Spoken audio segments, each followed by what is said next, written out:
I know I'm late to the party, but even if only one person sees this, there is no shame in doing a pregnancy test. In fact, if something is weird with your hormones, body that you haven't experienced much before, it's always better to do a test just to be sure.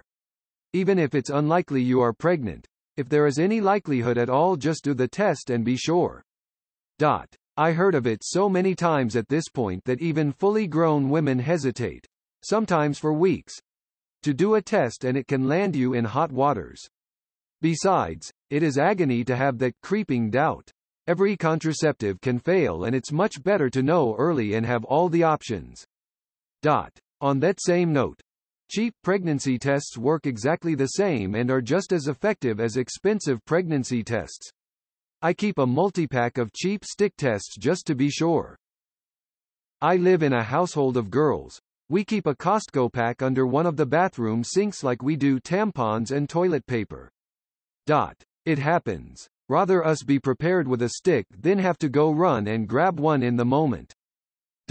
Also, you can get Plan B on DoorDash, Uber Eats if available in your state. How to measure a bra. Defiantly, how to measure and select the true bra for your body. Smiley face. It's okay to be rude if someone won't leave you alone. You don't owe anyone your time or energy. Also, listen to your instincts. If something in your brain is telling you to get away, get away. Ladies, when you go for a smear test, or pap smear for my American gals, they guess the size of the instrument, the speculum, they need to use on you based on your height. It shouldn't be painful. You can ask for a smaller one if it hurts. They just don't offer that info out. Oh, I remember my first pap smear, American gal, and the doctor, female, used the largest speculum possible. It hurt like hell, and I cried out in pain. Her response: "If you can fit a penis up there, then you can fit this," and she shoved it further. I was a virgin, for goodness sakes.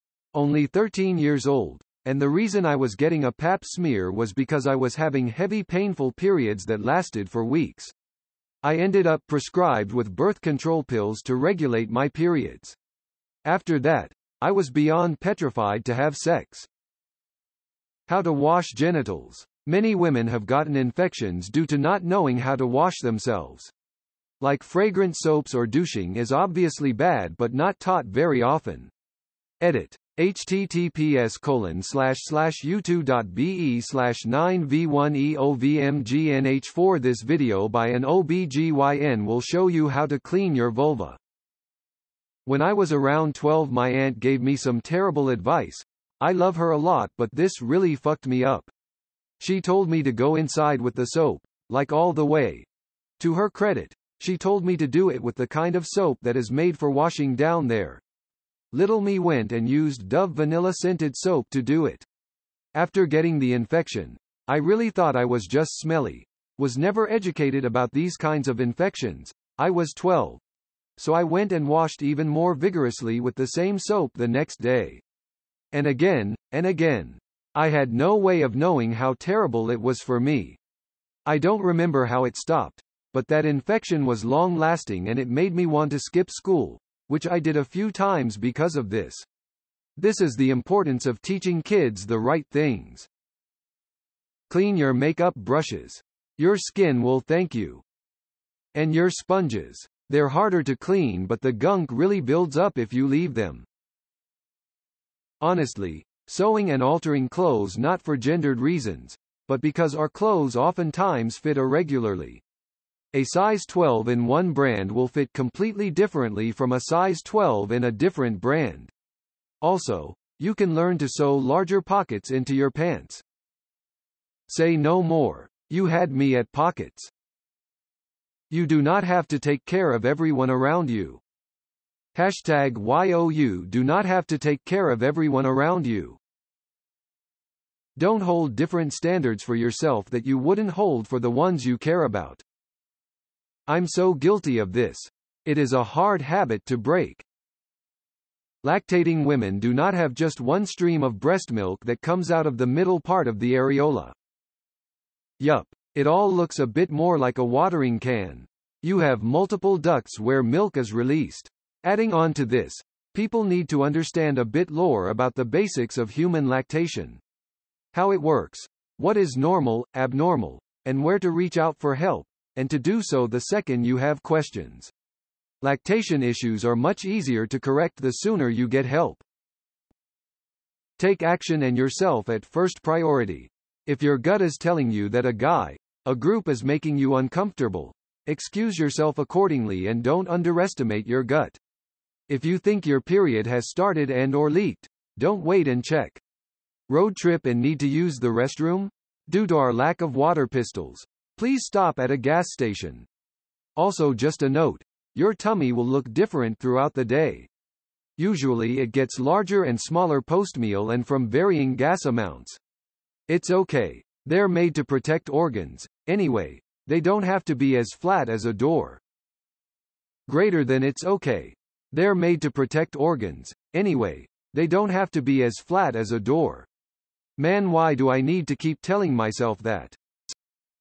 Still waiting for someone to teach me about menopause. Going through it now. No one told me about the insomnia. The hot flashes drench my head. Oh, and brain fog is real. Lumps in your breasts are not always cancer. Of course, get them checked out. But it is common to find cysts in your breasts. Source. Found a lump in my breast. Freaked out. Searched Google. Freaked out more. Stewed for months. Booked an appointment with my obgyn only for him to tell me, yeah, it's a cyst. Stop messing with it. It's common. Edit. Do not stew for months. Go to the doctor ASAP. Also, do not stew for months. Go see a doctor immediately. My mom freaked out and saw a doctor the next day. It was cancer. Your vaginal discharge is slightly acidic to help kill off bacteria. This is why your underwear may gradually get little holes forming in the gusset. Edit to say, may as many of you pointed out, we're all different and will have different experiences of this, staining, etc. I spent my entire childhood thinking the discolored patches on my mom's underwear were because birds had pooped on them when she hung them out to dry after washing. Your safety is always more important than a man's feelings. If you feel unsafe, protect yourself first. Think about how others may perceive you later. This is what we are taught at work at a psychiatric hospital. Women and everyone really have to be okay with being less polite in order to maintain our safety. Sometimes another staff member will tell you that you are perfectly fine and safe going to meet with that patient alone, but your gut tells you that's not true. If I can't be a little bold and argue even a little, that man will convince me to go in a room with an aggressive patient with no backup. Weightlifting and strength training is good for you, and more women should lift. Edit. All the comments amaze me. Flexed biceps, medium light skin tone. Lifting and working out in general is fantastic for one's mental health. It's a great outlet for getting out one's emotions. It's great for your body too. Plus, as someone with ADHD, it's amazing because when I lift, my brain is quiet. It's so zen. Also, to any women out there who are afraid of bulking up, don't be. That shit takes work. Consistency. A solid workout routine. Pushing yourself. Lots of protein and eating more calories than you burn. If only it was that easy to bulk up and get jacked. It takes a lot of work and dedication. You can absolutely lift weights and become healthy and fit without ever looking like The Rock. But if you want to be jacked like The Rock, by all means go for it. Just get ready to put in a ton of work and double your grocery budget. The facts of a healthy vagina. A lot of things are 100% normal that society deems as gross, unfortunately. Like the fact that bleached underwear is a common and perfectly normal side effect caused by the pH of vaginal discharge. That where you are in your menstrual cycle can affect your immune system. Ovulation equals lower immune system. Reasoning for it is to try to promote a pregnancy. Your immune system, basically, knows what's you and what isn't you and will attack what isn't you. Sperm isn't you. A zygote, embryo is half you, half not you and might get attacked. It's why your skin may look better while you're ovulating, and it's why pregnant women are immunosuppressed. Period equals strong immune system. It may be why you feel like shit before you get your period and why all those pimples pop up. Your body is now fighting off crap that your ovulation period let slip through, including pimples. We have no control over this. That's the part that kills me. We have zero control. The menstrual cycle can also affect things like endurance. Female distance runners perform better during and immediately after their period and worse around ovulation. It's equal parts fascinating and really annoying. Just because there is another female present doesn't mean you are automatically safe. Women can be predators too. Edit. Thank you for the awards. Ghislaine Maxwell is an excellent example of this. Also, fuck Ghislaine Maxwell. As a young girl, I'm very thankful for all of you. I've learned a lot less than 3. As a 30-yo adult lady, coming from a very conservative area where none of this is talked about, I've learned so much. It's pretty normal to have some level of diarrhea, weird poops when you're on your period. Sorry, it's a thing. But if you're reading this, I'm glad you don't need to get to like 30 before finding out it isn't just you like I did. Also, vulvas and breasts come in a wide variety of configurations. The range of normal is huge. Please do not rely on porn or any pop culture depictions to decide if what you've got is normal or okay. And asymmetrical breasts is common too. Miscarriage is normal. Common, too. To have separate scissors for a. Basic items B. Hair C. Fabric, and if someone mixes them up, they might get stabbed.